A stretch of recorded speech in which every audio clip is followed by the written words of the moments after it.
Yeah, 1 2 1 2. Hey yo, AC. 1 2 1 2. Mic check. Hey, can y'all hear me out there? Hey. Against all odds. Against all odds. Against all odds. Against all odds. Against all odds. Against all odds.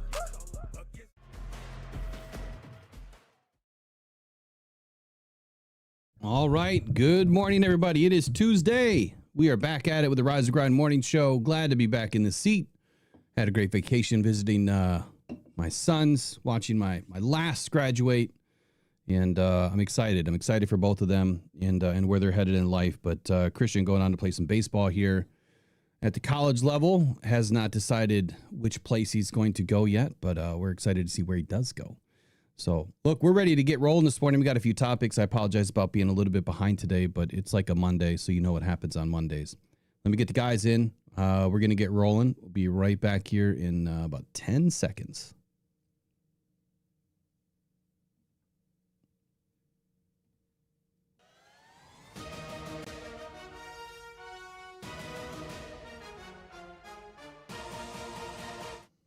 All right, gentlemen, good morning. What's happening?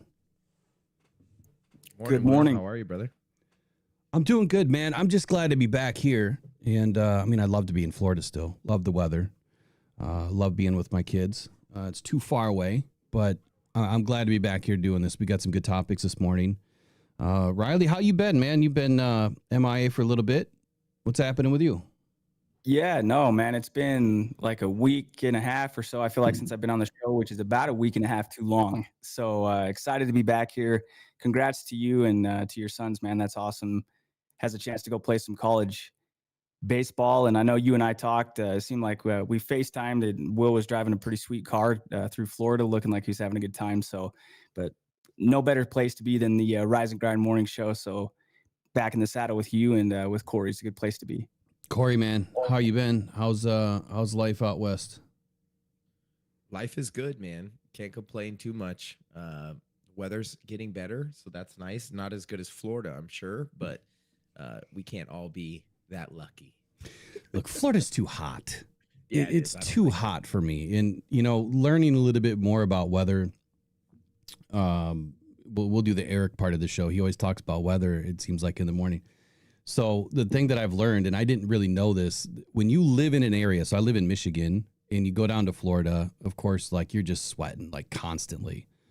But as you live there, your blood adjusts. So your ability to handle the heat changes. Just like if you were to move to Alaska from Florida, your blood would change, so you'd be able to handle the cold. And it literally takes a couple of years for your body to totally take this transformation. So something that I learned, but yeah, as like you're there, third, fourth day, it even seems like it begins to change because you don't go through 4 shirts like you did on day one. You're pretty good. So I've heard of Florida changing people, but I didn't know it was the weather that changed their blood. I know that it has an influence on people, but I didn't know it was the blood and the humidity. I won't walk into that trap this morning, but yeah. Yep. Yeah, Florida changes me. What were you saying, Riley? Yeah, I was saying that's at least part of it. And we also know that through your journey over to Florida, you did spend some time in Illinois. Did you get a chance to end up meeting with Ben there? Nah, he hid, man. And I was just telling these guys off air that when I was rolling through the Chicago airports, I was having a little bit of fun just walking up to anybody that had a Bears hat on or Bears shirt. I'm like, hey, you guys see Ben? And they kind of look at you sideways like, who is this dude and who's Ben? I'm, what? Ben Johnson. You say, I'm looking for Ben. And I'm, dressed out in all this Lions gear. And then they just start laughing and having a good time with it. But yeah, it was, it was a good time for me just to have a little bit of fun in Chicago. But you got to pick on people. It's just like when we were in Green Bay for the draft, all the, takeout places like Culver's or whatever. And you put your order in, they ask your name. And I would always say, go Lions. So when they have to, say your name to come pick up your bag of food, they say go Lions, but then they read it and they start laughing, because they don't want to say it and you force them to say it. We got some of it on video. I don't know if Eric released any of it yet, but it's a good time. You just got to be able to have a little bit of fun in life, right? Got to smile, man. You have to smile. Absolutely. Especially now that Lions have actually become a good team. We kind of been waiting for this. been waiting, for a long time for this. So now that they're a good team, you have to soak it in and enjoy it. Take advantage of it while it's there. Yeah, live it up. Try not to poke the bear too much, because as good as we are now, we could always go right back to where we were, right? And I think that's the case for any team. Like, you can be at the top of the mountain and disappear in a hurry. I think that, this is an off-topic subject, but I think what makes teams good is sustainability. And if you have general managers and coaches, or even an owner that don't care so much about the future, that want things now, and they want relevancy now, those teams end up disappearing usually. I think it's the teams that build for sustainability that you see stick around. Look at the Chiefs, man. They've been good for a long time. Yeah, they got a good quarterback. They have a good tight end. They have a few good pieces on that team, but largely I think that they've been able to get away with a lot, not having really a bona fide number one wide receiver for Patrick Mahomes. I think his entire career, has he really ever had a number one? No, they have just a mix of guys. And I think the reason why they can have success, well, one, you've got a good quarterback. Two, you've got a really good head coach. But three, I think it's the pieces that they have put in places for sustainability, whether it's along the offensive line or defensive line. They've done a really good job at drafting and making sure that they keep those pieces around. So same thing that you see with Brad Holmes and Sheila Hamp and Dan Campbell is finding those pieces, plugging them in, keeping them around. And it seems like you can kind of just throw guys in. Tom Brady effect, right? Tom never really had, like a great cast of wide receivers. He always had like one for a few years, then another one for a few years, it seemed like. But he always had Gronk, for several years. But it was the offensive line. It was the defense. It was doing the things to keep that team sustainable. And he was able to put the ball in their hands. So, Corey, you want to run away with that one for a minute? What do you think about that? Well, yeah, no, I just think the best teams, make use of maybe what other teams discard too. When I think of those Patriot teams, I think of guys like Wes Welker, right? I think of guys like Troy Brown, who was playing defense at the same time he was playing offense, right? Like, great organizations know how to use every bit of talent at their disposal. And you see the Lions doing some of the same stuff in bringing in rookies like Tate Ratledge and cross-training them. It's like, hey, we're going to find value in you however we can. And if that's, next year at center or to replace a guy, being able to do guard and center, that makes a lot of sense. And so I think you're seeing some of those characteristics from the Lions right along line the success that we're seeing on the field as well. So it's a good time to be a Lions fan, and it looks like a good projection for the future. Someone in the chat said, win a Super Bowl or you're not legit. It's like, hey, that's what we're trying to do, right? It's like every team is in there trying to get after a Super Bowl, and I think we've set ourselves up pretty good. So, Riley, I want to get your take on that in a second too, but I didn't see that in the chat. I don't have the chat open right now. Okay, so saying that, win a Super Bowl, or what was it? Win a Super Bowl, you're not relevant? You're not legit. You're not legit? You're not legit. Okay, I get that, right? And I understand that. And I think, to your point, that's what the Lions are building to. Unfortunately, I think that Lions fans have been, I don't want to say like stuck up, or that's not even the right word. We've kind of put ourselves out there like we're too good, to not win a Super Bowl. And I think that's the wrong approach to have. I think the approach, at least for me, is we're building. We've come a very long way in a short 4 seasons that we never sniffed the last 60 years. So just let that resonate a little bit. Let it marinate a little bit. We did nothing for 60 years, right? The last Super Bowl, or the last championship we won, was what, 1956? So we've absolutely done nothing. Or 57? Was it 56? 57? I think it was 56. 57? 57. So we've done nothing.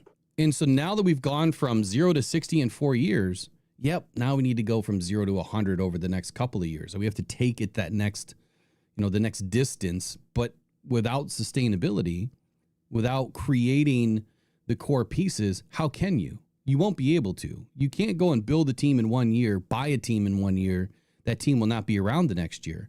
So when you end up just a little bit short, in that season, and then you try to rebuild it the next year, it usually doesn't happen. And then that team will not make the playoffs, or That team might, win one game in the playoffs and exit, or they might have a total collapse, and win a few football games. So being where we are right now, I think that it's perfect for where we are, where we've been. And I think that what Brad and Dan and all of them are building, I think that we need to appreciate it a little bit more than I think what a lot of fans have not been. Like, we weren't here ever as an organization. This team has never been put together like this. I don't think you want to go back 5 years to where we were in 2020. And by asking or, begging, pleading, crying, whatever, for certain things to happen, I think that that's going to put this program right back to where it was if the Lions listened. And they're not going to listen. They're not going to do what you want them to do. They're going to do what they've been doing, which is building the organization the right way. So every year they have a shot. That's all we're asking this team to do, is have a shot every year. And then it's based on the coaching and player health to be able to take that shot to a reality. Corey, what are your thoughts on that? Yeah, my analogy is like a race car, right? We have the engine, we have all the parts, right? Now we're just fine tuning it to getting it up to spec so it can go win a race, right? Like, we know we're competitive, we know we can hang. Now it's like, what are those little refinements, little fine tuning, those last little pieces that are going to put us over the top? I think that's the same with all the good teams, right? Like, you look at the Chiefs, they have sustained success, and then Travis Kelce falls off a little bit, or they can't block for Patrick Mahomes in one Super Bowl, and all of a sudden the whole dynasty is collapsing. Not really. They've made the Super Bowl 3 years in a row. They're just reloading, and they're going to fine tune, and they've picked up a couple pieces that are hopefully going to get them back in the Super Bowl. We're doing the same thing, right? Let's secure the interior of our D-line, because we play the Eagles this year, and we're the only team that didn't ban the dish push that plays the Eagles. So it's like, we got the stones, we have the head coach, we have everything that we need as far as players and personnel. We just got to fine tune the scheme, fine tune a little bit of the extra, the gears, or whatever you want to say, air pressure in the tires, or however you want to, take that analogy. But it's like, man, it's not a lot of changes that need to happen. And then it's going out there and executing it on the day of the race, right? Because you can have the best equipment, but it's the person behind the wheel that really is going to influence it. And so those players on the field, they're going to have to go out there and perform, right? We can all do our part. Brad can do his part. Dan can do his part. But at the end of the day, they're not the ones on the field playing. So we hope that those guys, and we know that those guys are trying their best to get after it as well. Absolutely. Riley, what are your thoughts on this topic here of, I guess, where the Lions are, where they have been, and where they're headed? Yeah, I think that those are great points that you guys both make. And I know, Corey, you said going into this year, you'd never really had a favorite NFL team, right? Until your brother gets drafted. Now you're obviously going wherever he goes. Fortunately for us, it's Detroit. But it makes sense from an outsider's perspective as you're coming in to identify what teams do well. And you're right. Like the Chiefs, they didn't have a failure of a season just because they got smoked in the Super Bowl. Anybody would take that run that they've had over the last 4 or 5 years. And I guess I'll just ask you guys and ask the chat, do you consider Detroit's year last year, is it a success or was that a failure? Was last year's 15-2 season a successful season for the Lions? I can give you a simple answer. Hell yeah, it was a success. You tell me another team. I was just looking at this, last night when I was trying to, put some topics together, for later. You tell me another team that, had 21, players on IR by week 16 that was able to go win 15 games. Yeah, we exited quickly in the first playoff game that we entered in the divisional round. It was kind of expected. Now, leading up to it, I wouldn't have spoken that way, right? I didn't speak that way. I thought that we would be able to hang at least a little bit, assuming we wouldn't have been so greedy on the defense. And it didn't happen. The offense did their job. The offense put up points. Defense didn't put their best foot forward. And I think a lot of that was because of Aaron Glenn. And we beat that horse to death talking about what happened in that game. But you can't tell me on any planet that wouldn't have been a success. Now, Corey, you've played the game. You've seen whatever, right? You've been around now some pretty amazing athletes. If, let's just say Boise, let's just say they would have suffered, half of their defense being on IR, how many games do you think they would have won last year? Oh, not as many as they did. That's for sure. Okay. I don't know a specific number because you don't know what pieces, but yeah, obviously, right? Like there's no way you're going to meet your goal if half your team is out, especially your starter. So I get where you're going with this. Yeah. I mean, I don't think that there's another team in the NFL that would have pulled off what the Lions did last year. Matter of fact, and see, we're way off topic, right? We haven't done one topic yet, so I don't have any stats in front of me. But does anyone remember who the next most injured team was last year? Does anyone remember? No clue. All right, I don't know off the top of my head. That's a great question. Let me see if I can. Yeah, I was gonna push back on your, no one can tell me that this isn't a success. Yeah. I might tell you that. You might tell me what? That it's not, that it wasn't a success. Okay, well, do it. Tell me why. Well, I'm just being a non-Lions fan last year and now being a Lions fan. I come at it from a player and a coach perspective, and every team has one goal at the end of the year. It's to win a Super Bowl, right? And ultra competitive, like high T answer. Okay, we didn't win a Super Bowl. It was not a successful season. But when that is the ultimate goal, right? And you can say, okay, it was successful for losing half of our. But if you put that extra information out there, then of course, right? We did the best with what the situation was. But at the end of the day, I don't think Dan Campbell is sitting there saying like, I felt like last year was successful. We built on things. We did things well. We were resilient. We showed grit. But at the end of the day, we didn't take care of business. And I don't think Dan Campbell's making any excuses for not winning that game, right? And he's not going to blame it on Aaron Glenn. He's not going to blame it on the defensive scheme. He's going to say, we should have got the job done. And I think at the end of the day, I think that's what Lion fans are hoping for is like, let's get the job done, because you can win 15 games, but they don't give regular season championship trophies, right? They only give championship trophies when you win championships. And Detroit's never won one ever. And so it's like it's a really high bar. And I get that you want to take the positives away from the season, but and I'm sure if you went into the locker room, those guys would say we have unfinished business, and it's not to beat the Commanders and get to the NFC Championship. That's not the business they're talking about.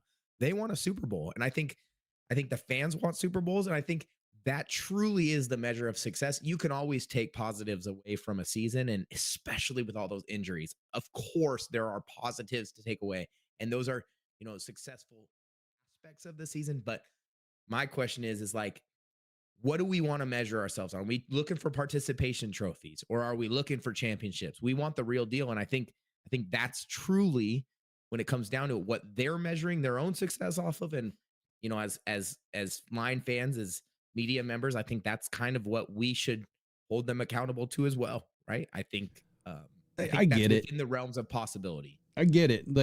Every team, to your point, when every team shows up to start their season off, whether it's, OTAs or whatever, right?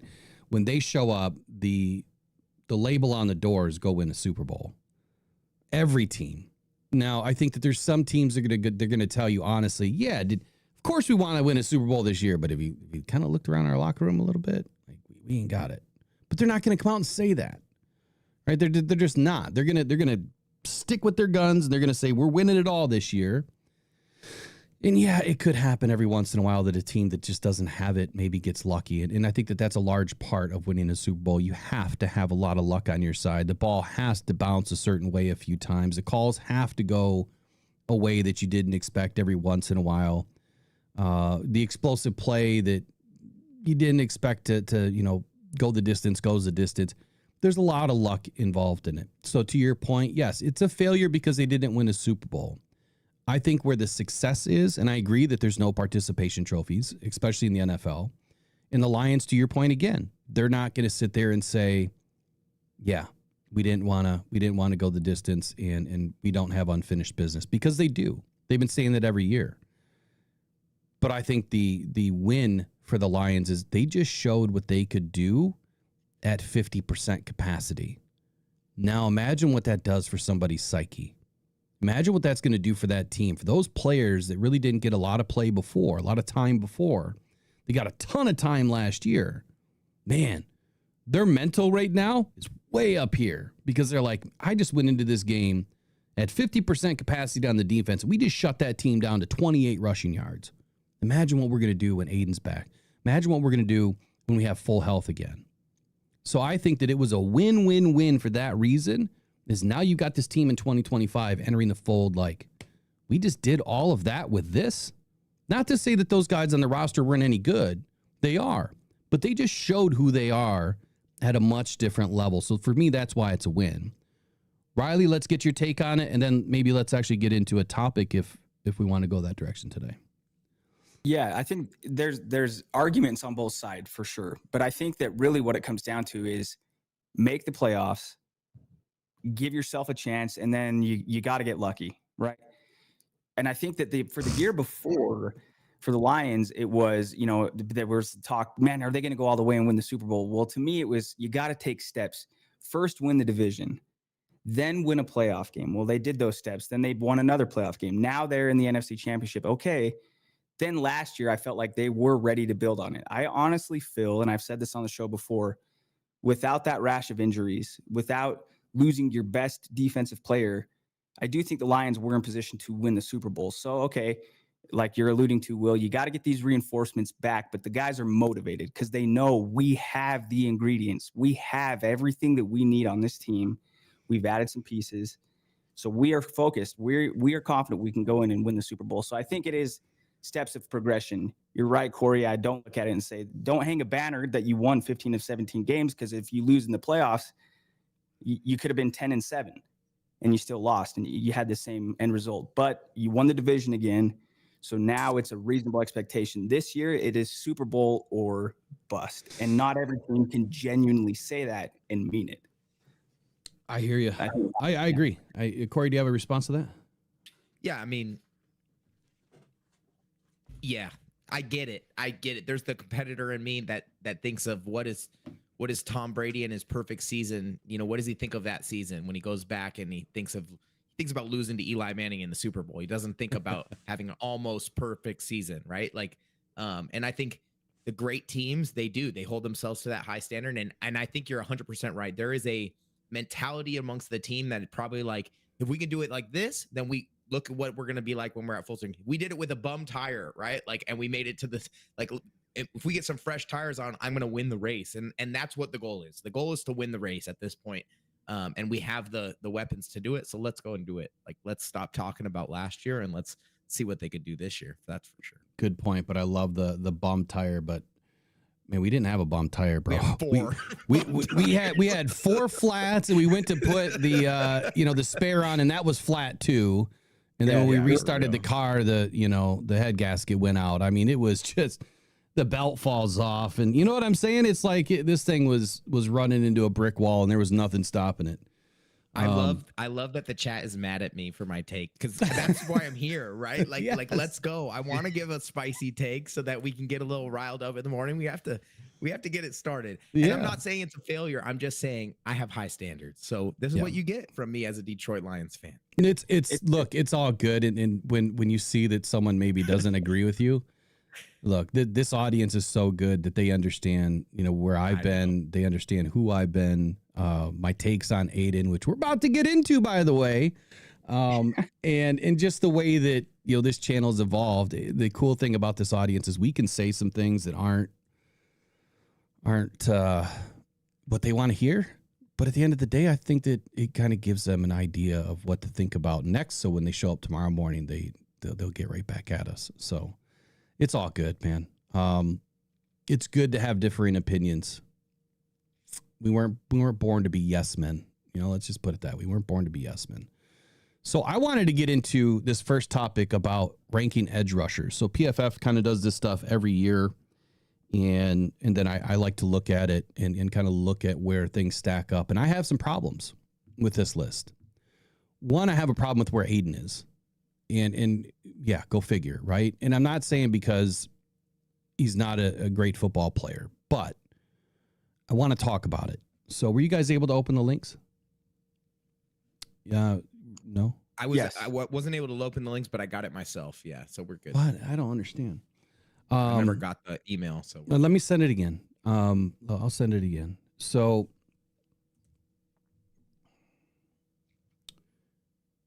I mean, do yeah, have this the will be link interesting to pulled up. see too how go ahead, Riley. you're going to go about this. No, I'm just thinking as you're pulling this up and firing it over to Corey, I'm interested to see how you're going to kind of present this, because I saw this again last night, this list and the ranking, kind of seeing who falls where. And I guess I'll just ask the chat. I don't want to give away some spoilers, but do you guys think Hutch is a top 5? Is he a top 7? Is he a top 3 defensive edge in the NFL? So I'm going to do something different this morning. I'm going to go ahead and put the main article in the chat. So if you guys have a PFF account, or if you paid for premium, you can access it there and kind of follow along with what we're doing. But in a nutshell, PFF put this ranking system out every year, and this is the top 32 ahead of this season. So before the season gets started, they're kind of ranking these guys based on what they did last year. What I look at is, okay, what did they do last year, but what have they done the last couple of seasons to kind of get to this point? Because I think that when you rank any player, it's not on what have you done for me lately. Because if that's the case, James Houston would have been the best defensive end in 2023. Coming off of a season where he racked up 7 or 8 sacks in 7 games where he played less than 50 snaps. Like, that's insane. He would have been the best defensive end in the league if you were to base it on what have you done for me lately. But that's not the case, right? Like, you can't say that. And you would get laughed out of any room if you did something like that. So let's just kind of roll through it. Myles Garrett's at the top of the list, where he belongs every year. I don't think that anyone is going to unseat this guy, at least while he's in the league right now.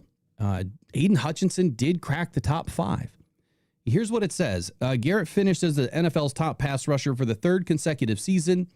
He led the league in PFF pass rush grade at 92.8. He had 83 pressures. He had a pass rush win rate of 23.1 and a pressure rate of 18.1. Aidan was on pace for a historic season. Now, let's see, that's where I have a problem. Because if you were on pace, it didn't happen, right? You can say that after one game, and let's say you had 3 sacks in your first game, and you're like, man, he's on pace to have a historic season. James Houston effect. Let's say his first game, he comes in, he gets 3 sacks. You're going to say the same thing. But if he gets injured in the next game and he's out for the rest of the season, well, that was all for nothing. Because that historic, could have been season didn't happen. So that's kind of where I have a problem with this. Aidan gets hurt, a very, very bad injury in week 6. And yeah, he could have had, an amazing, career-making type of a season where he ended up with 20 sacks and, 100-plus pressures or whatever the case may be. But it didn't happen. So Myles Garrett is number 1. Micah Parsons is number 2. Now, Parsons missed 4 games last year. And now the first absences of his NFL career due to an injury, but still recorded at least 70 pressures for the 4th consecutive season. So I'm glad that they're kind of going back, or it makes me happy that they're kind of going back and at least looking, what have you done the last couple of seasons, and marrying it up to what have you done this last season and why we're putting you at number 2. I wouldn't put Mike at number 2. So let's get through the top 5 and let's see where we might re-rank some of these guys. TJ Watt, Pittsburgh Steelers, he's at number 3. He's best known for his pass rushing prowess. I hate that word, prowess. 90.1 PFF pass rush grade. It marked the 5th time in 6 seasons he earned a grade of 90 or higher. He also took home the PFF Run Defender of the Year honors last season, backed by a 1.63 average depth of tackle and a 3.2% negatively graded play rate. Nick Bosa, number 4. 89.3 PFF pass rush grade was his lowest since his rookie season in 2019. It was a testament to how dominant he has been through the first 6 years of his career. However, he still finished tied for 3rd in pass rush win rate with 20%. And then there's Aidan at number 5. Now, Hutchinson was on pace for a historic season and before suffering a fractured tibia and fibula injuries in week 6 against Dallas. The Pro Bowl edge defender was in a league of his own, recording 72 pass rush wins, the most ever by a defensive player in the PFF era through the first 6 weeks of a season. Remarkably, he accomplished the feat in just 5 games, as Detroit had a bye week in week 5. Now, heading into this season, Hutchinson will be a popular defensive player of the year candidate for the division favorite Detroit Lions. So that's your top 5. Corey, do you see any issues with this? Would you re-rank any of them, knowing that Max Crosby, Trey Hendrickson, Jared Verse, Will Anderson, Khalil Mack, Josh Allen, Danielle Hunter, Alex Highsmith are all out of the top 5? Would you do anything different? Yeah, I don't know if I would take any of those guys out. I think when you look at an article like this, you got to look at what are they measuring. And I think being a PFF article, they're looking at their data and their statistics and weighing that very heavily. Right. So when you take into account, we're talking about pass rush and run, run stopping grade, and like those two things are relative. What do you value more? When I look at, like Micah Parsons, obviously, like you said before, Myles Garrett stays at the top. Micah Parsons, a force no matter what, and somebody you have to pay attention to.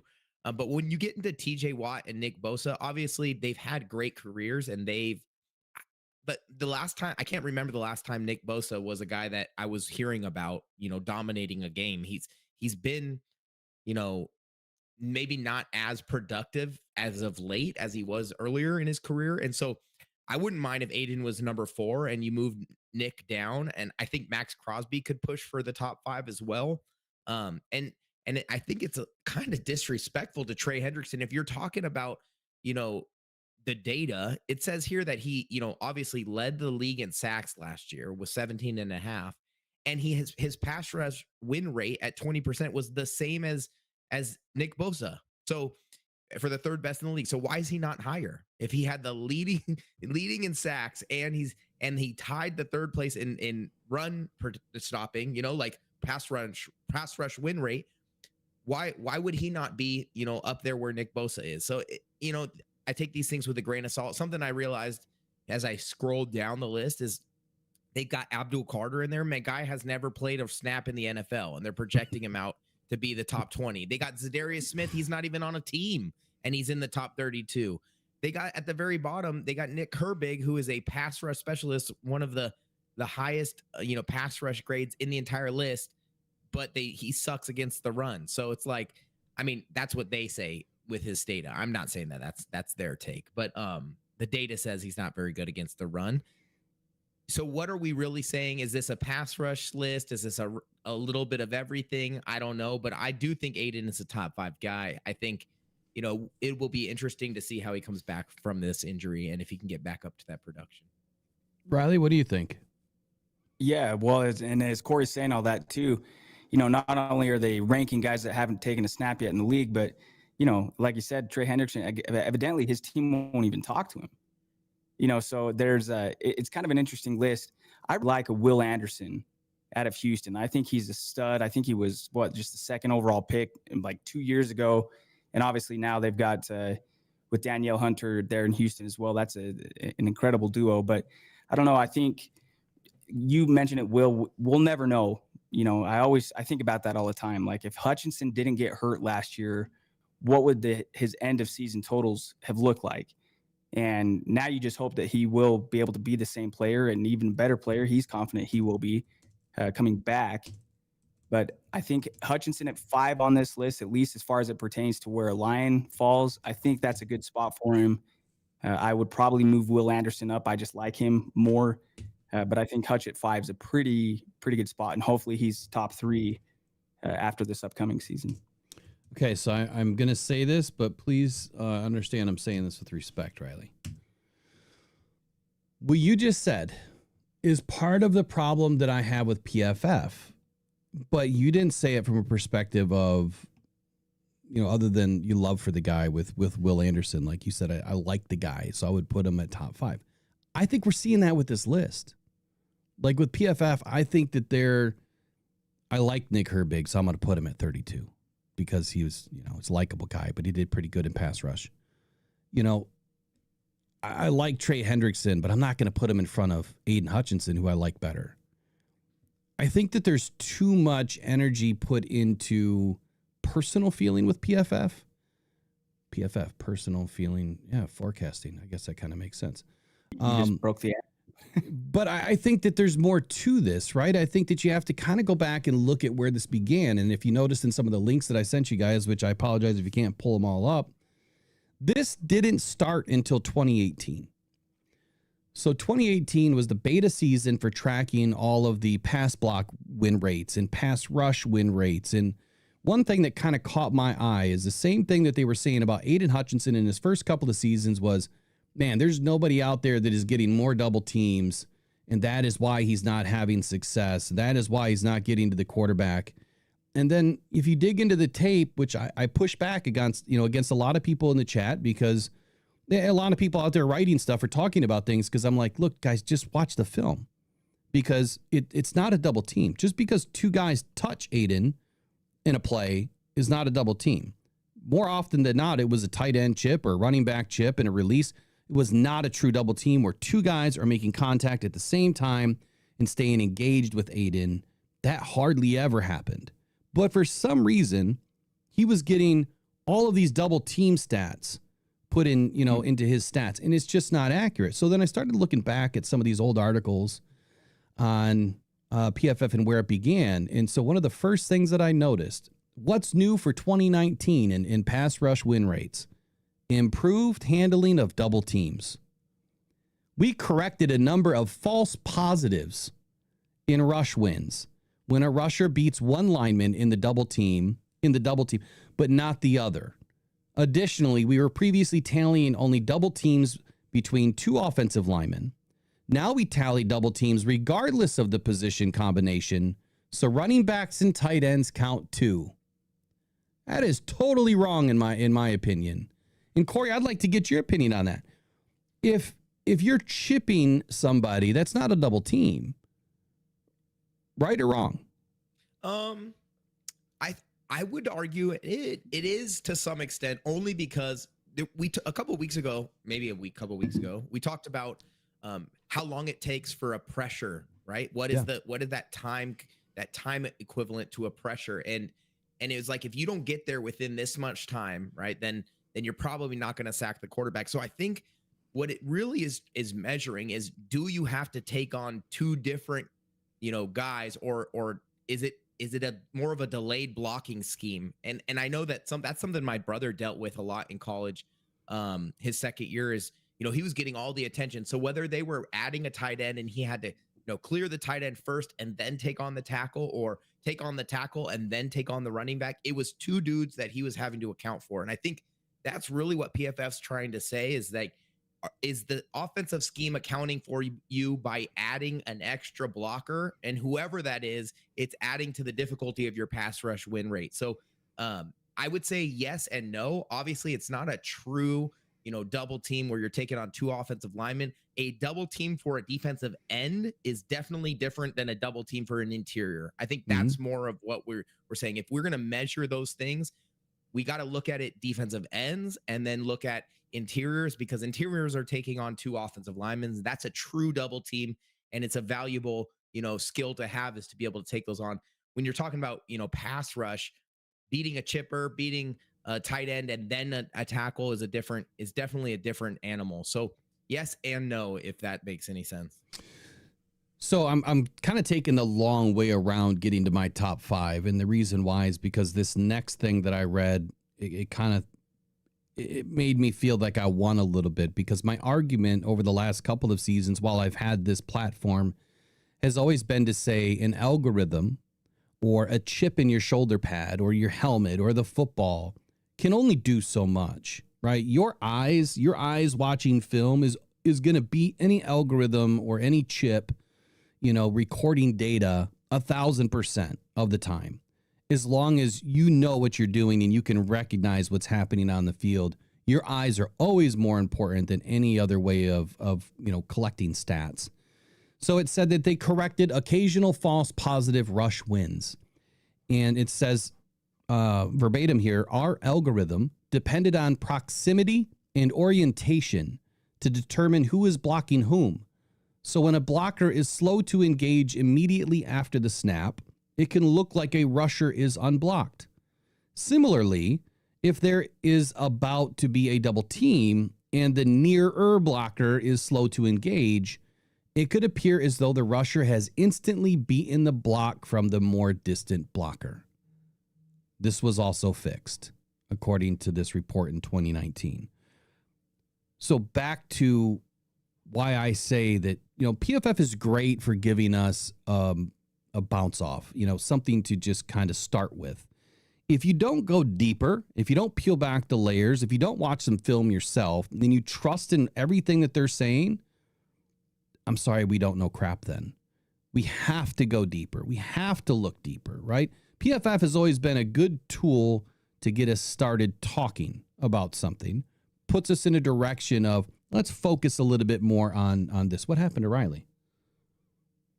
He's back now. Just got to add him back to the scene. I didn't even see that he was gone. Hold on, Riley.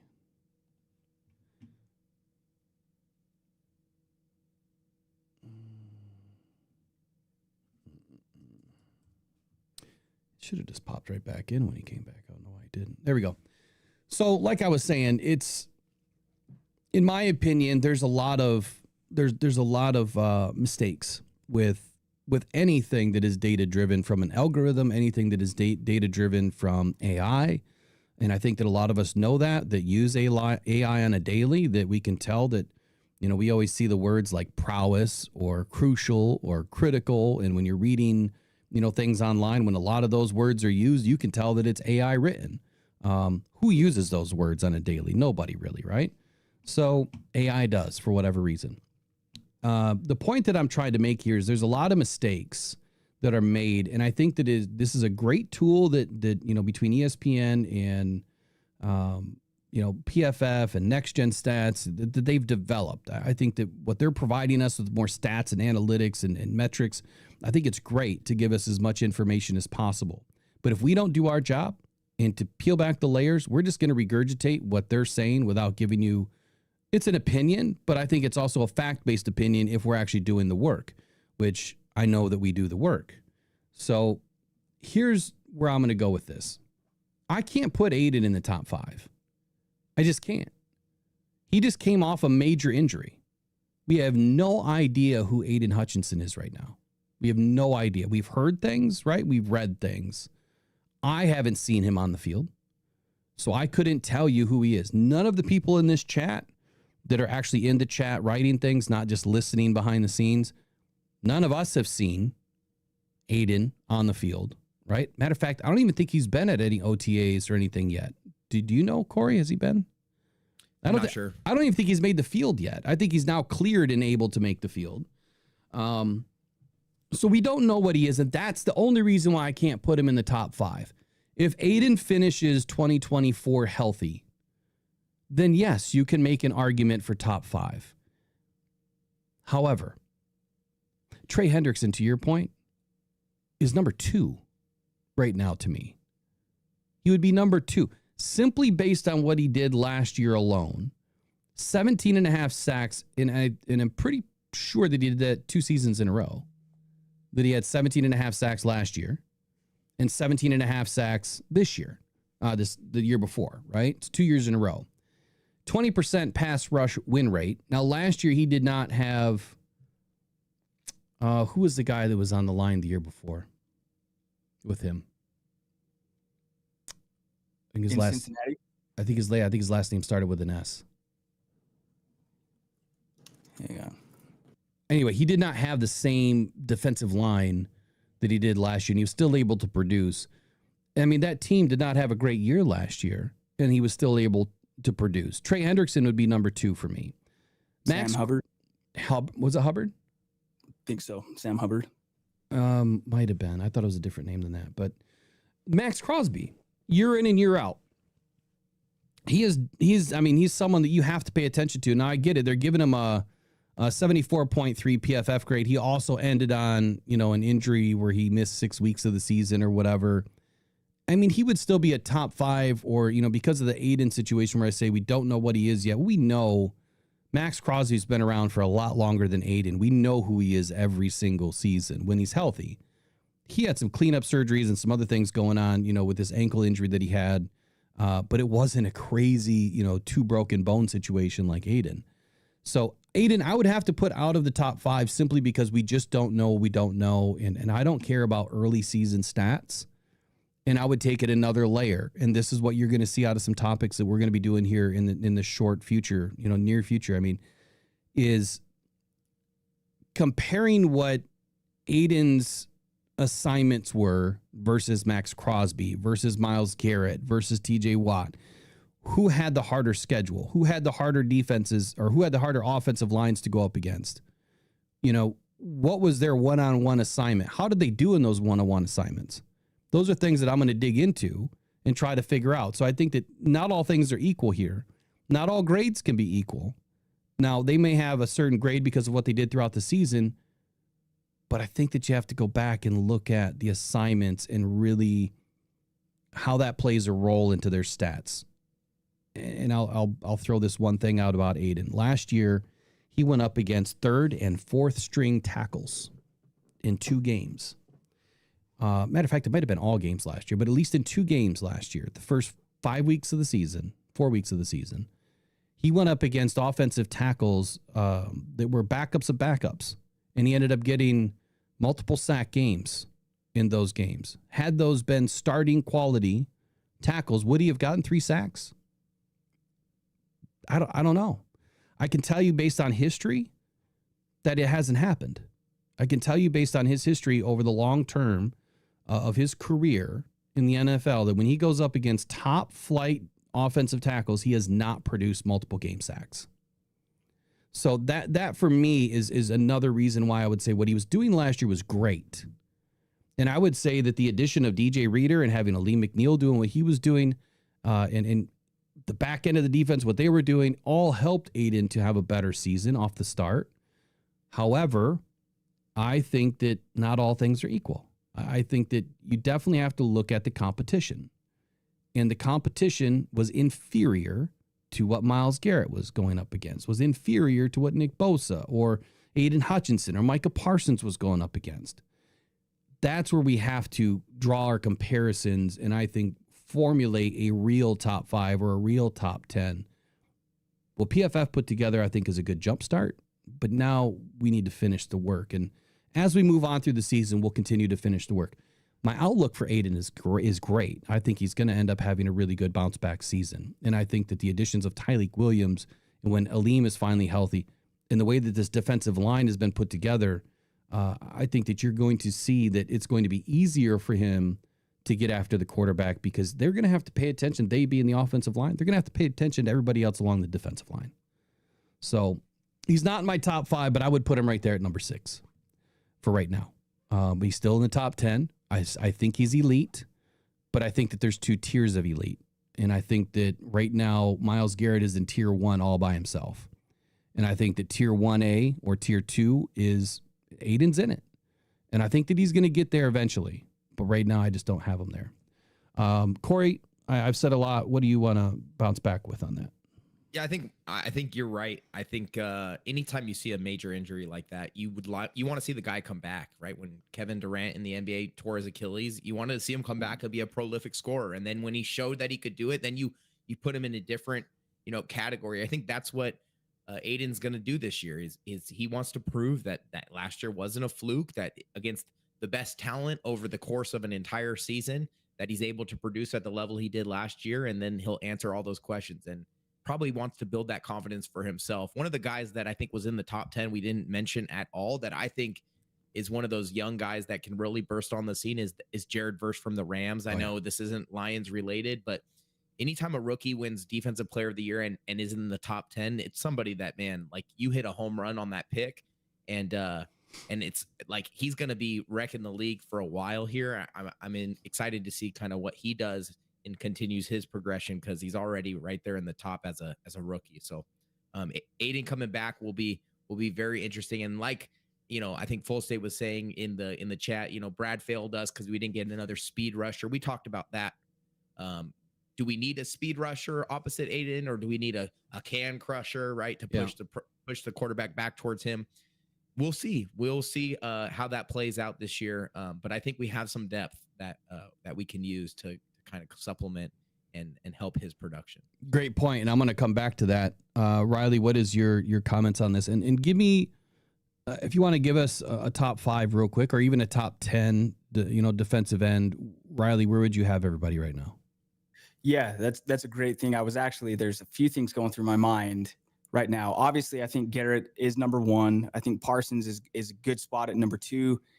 I would go TJ Watt 3. I would put probably, Will Anderson at 4 maybe for me, and Hutchinson at 5. Again, just because I feel like Hutch would be at 4 had he finished all of last season. But I guess to go beyond that, my question for you guys, and really the chat, how many of these guys would you trade for Hutchinson straight across? I know that's a hypothetical and a whole other conversation, but just on face value, if you could do a 1-for-1 swap, who would you take over Hutchinson? Yeah, I think that's a great question. So, for me, if I were to give my top 5, it's Garrett. And this is based on what Hendrickson has done over the last couple of seasons. I don't care about his age. I care about his production. I would put Hendrickson at number 2 right now. TJ Watt, I'd probably have at number 3. Nick Bosa, I'm not inclined to have him in the top 5 at all.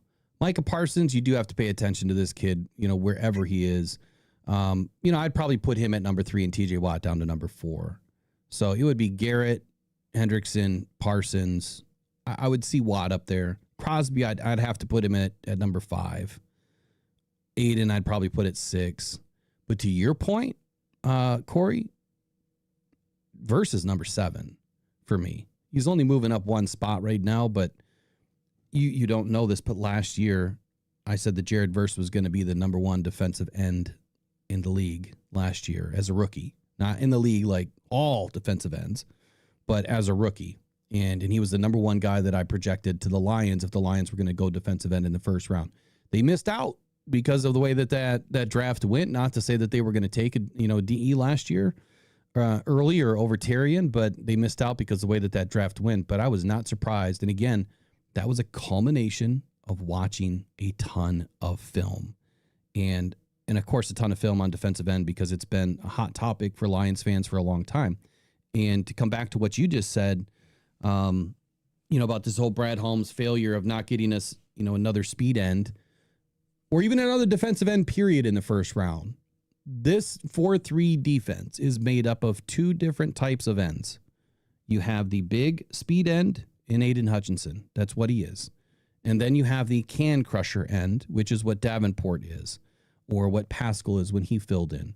I don't know if we've really identified, who your brother is. How, is he a little bit of both? I view him more as a little bit of speed. So how would you view him as speed? It's funny because I'd probably push a little bit the other direction as the can crusher. He's his best, attribute is his power and then speed off of that. So I think so he converts power to speed, not speed to power.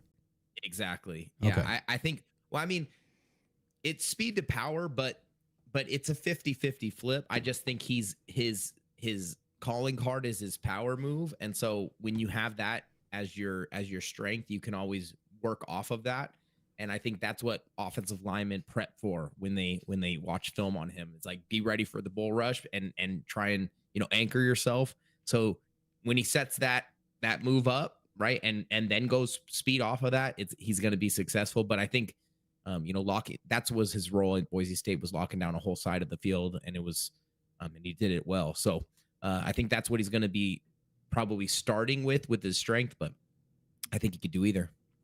Well, that's good to know that he can do both. The depth that we have on this team, and I guess to what this Lions defense did last year, Davenport was brought in to be that can crusher, the edge setter, right, to shut down the run. And I know a lot of Lions fans are not excited about Davenport because of his injury history.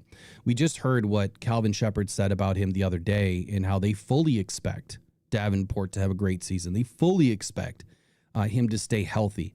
But this is a game about injuries. It happens. It's not if, it's when. It's going to happen, right? It's just he's had a few too many over his career, and I get why Lions fans are maybe not as excited. But does anybody realize that he's been in the building before anybody else this year? Davenport didn't leave. He's been in the building since he was re-signed with the Lions and did not leave. He has been putting in the work for months now to make sure that his body is ready. Now, we don't know what he did the year before. Now he came off another injury the year before, so maybe he's even, more healthy this year than he was last year, in better shape this year than he was last year. So if Davenport stays healthy, I'm sorry. All the Lions fans out there that do not like the guy, you're going to be rooting for him because he's going to fly off the page this year if he does stay healthy. And that, I don't think it's a big if. Injuries happen, but I still think that you're going to be rooting for the guy, and I can't wait to have all of you guys eating crow when Davenport stays healthy and does what he was doing last year. If you just go watch the tape into why Aidan was having success last year, part of that was because of Davenport in the first couple of games. Now, I know it's 2 short games, but just go look at what he was doing and how it was creating opportunities for Aidan. That's all I'll say. You're going to have to do your own homework, but I'll put some stuff together and we'll watch it at some point. Riley, were you going to say something a minute ago? Yeah, no, Davenport was balling. You're absolutely right. I was loving it those first couple games. And then again, I've listened back to old episodes and you were, right on that going into the season. Hey, he's going to be really good if he can stay healthy. Of course, that's the caveat for everybody, but hoping for a season for him. But I was going to ask, the question or the thought came to my mind, Corey. I know you've talked about in the process leading up to your brother being drafted that you felt like Detroit would be a good spot for him. And I know you've talked a lot about that being due to the culture, imagining him playing for Dan Campbell. But I guess a question I just asked you, was part of it you envisioning Ahmed playing alongside Aidan Hutchinson? And how does that motivate? Like, what does that do for you, imagining those guys on the same line about to have the football snapped? Yeah. Your brother next to Hutchinson. Yeah, I think it's not just the on the field during the game relationship and collaboration, right? It's the off the field development as well. I mean, something I think most of us would agree on is Aidan, his pass rush moves, his skill set in that area is pretty well developed. He's got great counters, he's got a great pass rush plan, and maybe when he initially first came into the league, it wasn't super refined, but he's grown in leaps and bounds very, very quickly. And so I think part of my excitement was to see Ahmed get to go alongside him and kind of take the same trajectory and learn from him, but then also be a compliment to him on the field. And maybe that's not this year, maybe that's in next year or whenever he gets the chance to get those opportunities. But I think having seen what his junior year was at Boise State when he had 12 and a half sacks and was, almost top in the entire NCAA.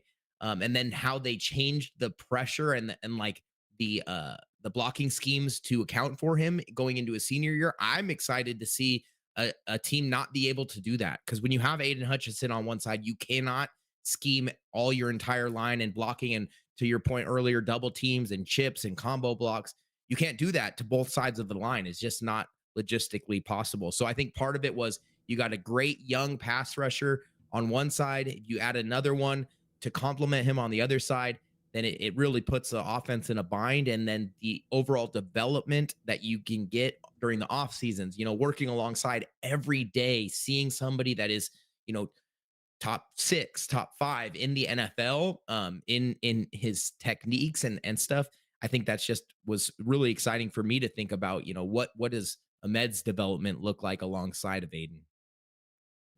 Great points, especially about Aidan too. And I think that if you do go back and watch his early seasons, the biggest complaint I had on Aidan was how deep that he was getting. He was getting too vertical, getting beyond the quarterback, and it was opening up a giant hole. And especially against some of the mobile quarterbacks that we were going up against in his rookie season, there was over 700 yards of rushing that was let up between his gap, right? His assignment because of how deep, how vertical he was getting on the quarterback, or how the spin move would take him out. You've watched that progressed now, and entering what will be his fourth season. But even last year, you saw the mentality change with Aidan. He would actually not do anything on a play. He would sit there and wait. He would set, stay, and man his assignment or his zone. And I think that was a big step up for him, and I think that's why you're seeing him have more success. His maturity inside the game has changed, and he's always had great speed and that spin move that everyone loves. I think it's a double-edged sword. It can hurt him. It can also help him. I mean, it can put you right at the back door of a quarterback, or it can take you out and you go through the wrong door.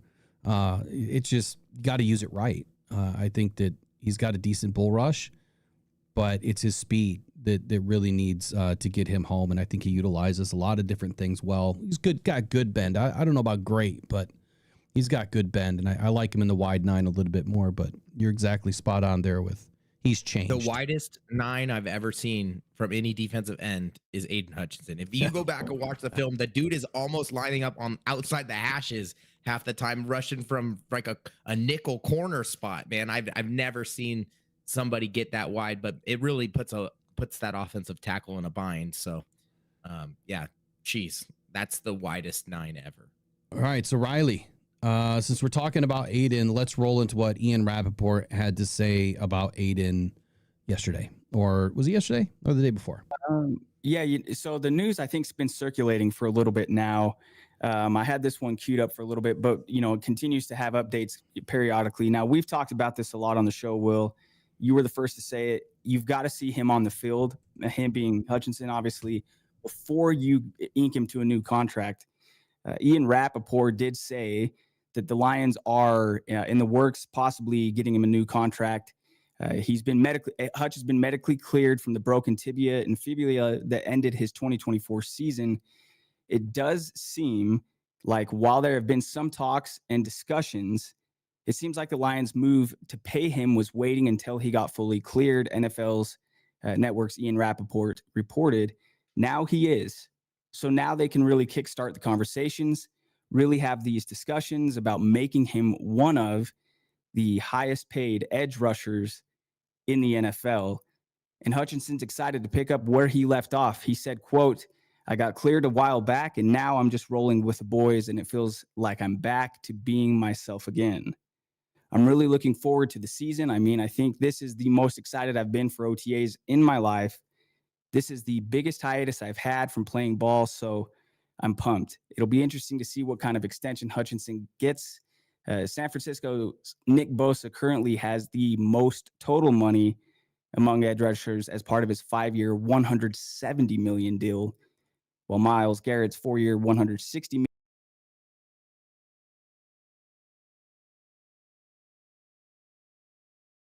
My bad. Keep going, Corey. Or keep going, Riley. Hold on. 24. Hutchinson's only 24, has 28.5 sacks, 39 career games, elite production. He certainly believes his best is yet to come. So, yeah, we're going to find out, what his number is. Does he get more than Myles Garrett? Does he get more than Bosa? What do you guys think as far as what Hutchinson's looking at money-wise? Before I give you that answer, I want to bring in what Rappaport said, and then we'll break it down and then give those two comments. And we got some breaking news right after that.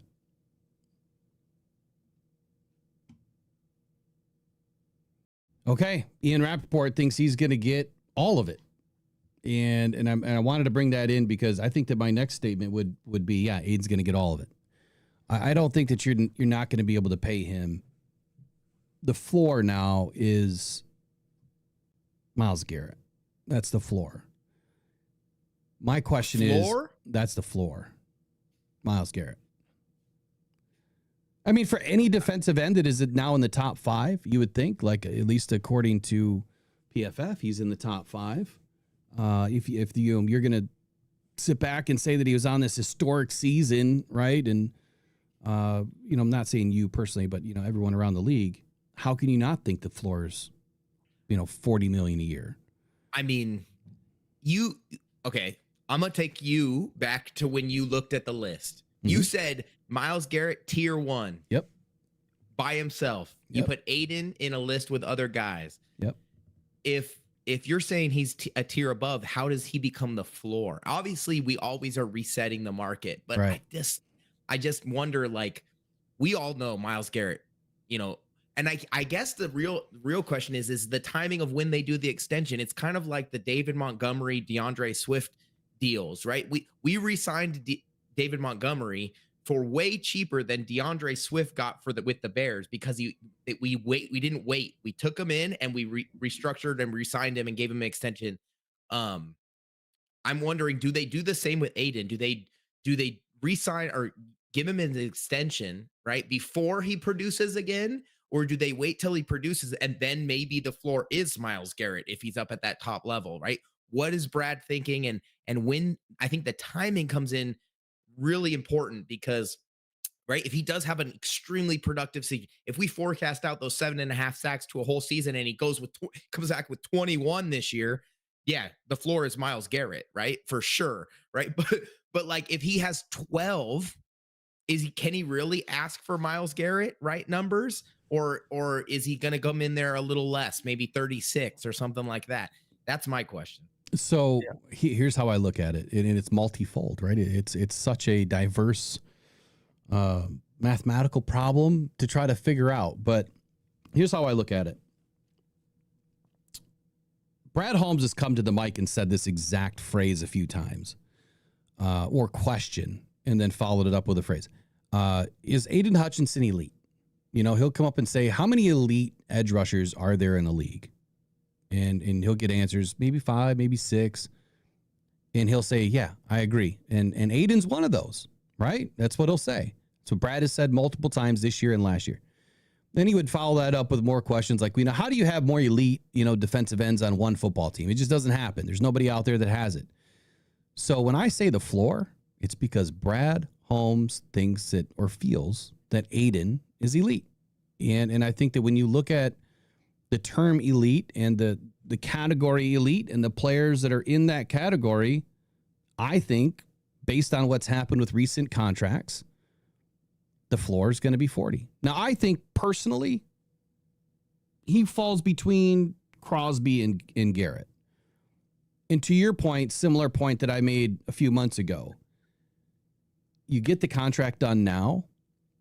Does the agent say, wait, dude, like, wait, let's see what you can do this year. And if you burst out and have a crazy season, you're going to get buco bucks even more potentially. Or the Lions going to say, yeah, we can't pay that. Sorry. Now we're just going to have to move into a different direction. That could also happen. That's facts that it could legit happen that they say, you want 45. We're not doing that. We offered you 35 back in the spring. We can't do 45. Or does the agent say, you know what, Aidan, we have no clue what you're about to be. Yep, we think you're going to be great. You're telling everybody that you're going to be great. You're looking great. You're feeling great. But you just don't know. Nobody knows. If they offer you 35, take it. So to your point, yeah, I think the timing matters a ton. If he goes out and has a crazy season and they hold off on signing him until next year, which I'm in favor of, like, get him through this year. It's not like he's making pennies as the second overall pick. Get him through this year, and if he has a great season, he's worth every penny he gets. If he has an average season, he's still worth every penny that he gets. I think the major caveat to this is now when you have a defensive line that is so good, or at least it should be, does Aidan need 15 sacks? Does he need 18 sacks? Is 12 sacks okay? And the reason why to get paid, maybe, to get but paid. not to win games, right? Exactly. And I think that's the difference between having this conversation about pay and having this conversation about winning football games. The more sacks you get, looks great. It could make your number rise. But if you're not winning football games and you're just getting garbage sacks, you don't think that the GM is looking at that too? I think that they are. Like you're just getting cleanup sacks. You're playing cleanup duty.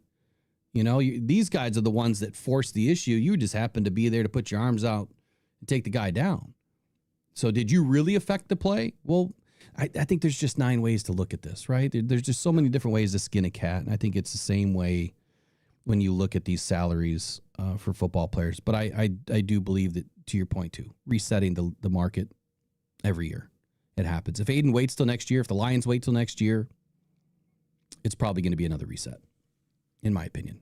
But I'm not saying he deserves all that. And I don't think he's going to give anybody a hometown discount. So we can put that out of our minds right away. There's no way. Kirby didn't. Why would Aidan? Yeah. So especially actually as he sees all of his teammates, Sewell, Goff, St. Brown, all these guys have been paid. And that's the thing. So that's the question. Is there a number that Hutchinson would say yes to right now? Yeah. Or is he going to want to take, roll the dice and say, let me go out and prove it?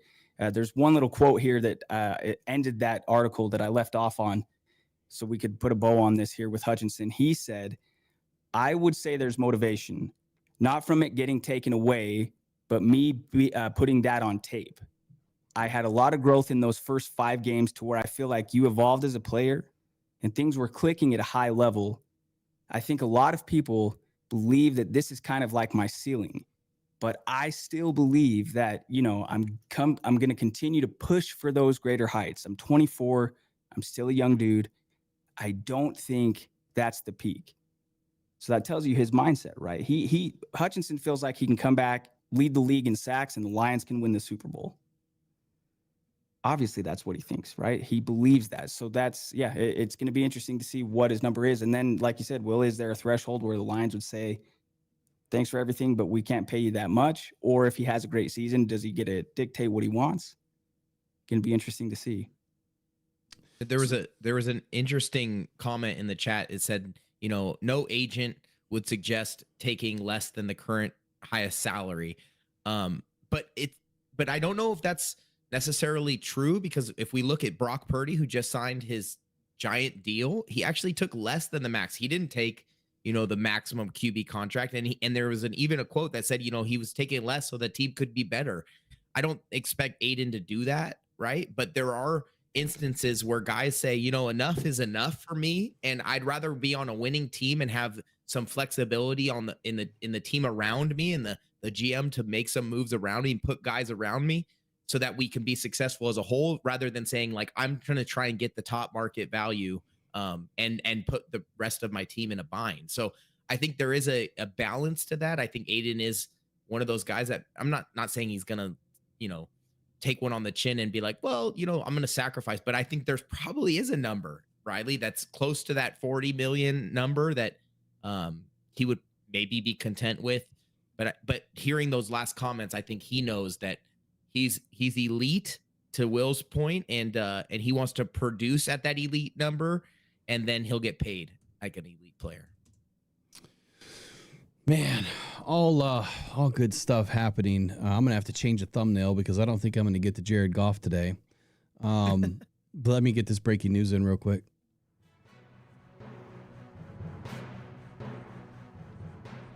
All right, thank you to Trace in the chat for alarming us to a little bit of some breaking news for the Detroit Lions. According to Ian Rappaport, the Detroit Lions just brought in a veteran linebacker for some depth, signing Zach Cunningham, longtime Texan standout, most recently played for the Broncos and the Eagles, will be signing with the Detroit Lions. Let's take a look at the screen here. There you go, Ian Rappaport with the report. Lions bringing in another linebacker. Thoughts, gentlemen? Why are we bringing in another linebacker right now? There's been some conversation about Alex Anzalone's contract and potentially some hard feelings or some uneasy feelings right now with Alex and the team. I don't know that personally. I'm just saying that's what we've read, or at least that's what I've read. I don't know that Alex Anzalone gets another record-setting type of contract or a market-setting contract or even a contract that is better than Derek Barnes. So I guess, Corey, I'll start with you first. Why are the Lions bringing in linebacker depth? And do you think this has anything to do with Alex Anzalone at this point? I think it could. I think if we knew that, we'd be, geniuses. If we could tell what Brad is doing behind the scenes, I think it could definitely do that. And Jack Campbell, right, is on his way up. and I think he might be the next Anzalone. And I think if you are going to move on, you want to give him more of the reins, and bringing in another guy from outside to kind of add to the depth doesn't push anybody ahead, right? You bring back Anzalone, it's kind of stays his role, and maybe that suppresses Jack's role. So I think it might have more moving parts than what we can see initially on the top. But I don't know. That's more of you guys' question, since you guys know the depth a little bit better than I do. How do you guys feel, Riley? How do you feel about it? Well, the first thing I hear when I hear Zach Cunningham, and I had to double check to make sure I wasn't mistaken. This dude led the NFL in tackles in 2020. He had 164 tackles, racked up 3 straight seasons with at least 100 tackles as an off-ball backer. Yeah, I mean, I would say depth, because I do think I don't know if Anzalone is going to be around in Detroit after this upcoming season. I think you're right, Corey, that it is kind of being set up that Jack Campbell's going to be taking over as kind of the main linebacker on the team. They just paid Derek Barnes an extension. So this may just be defensive depth, but certainly somebody that has experience, that's led the tackles in the NFL, that could be in a meeting room with, Jack Campbell and say, look, man, I've led the league in tackles in a season.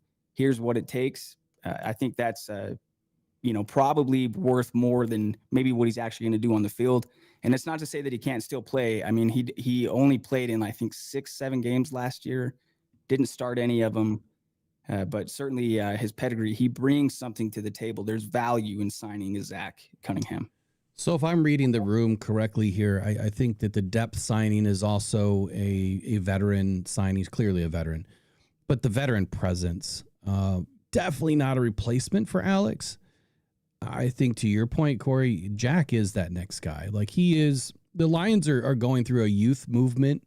They've brought in these guys with the veteran presence, like Alex. Not a whole lot of people believed in him. Even Lions fans didn't believe in him, and now he's become one of the most polarizing figures on the team, and one of the best athletes and football players on the team.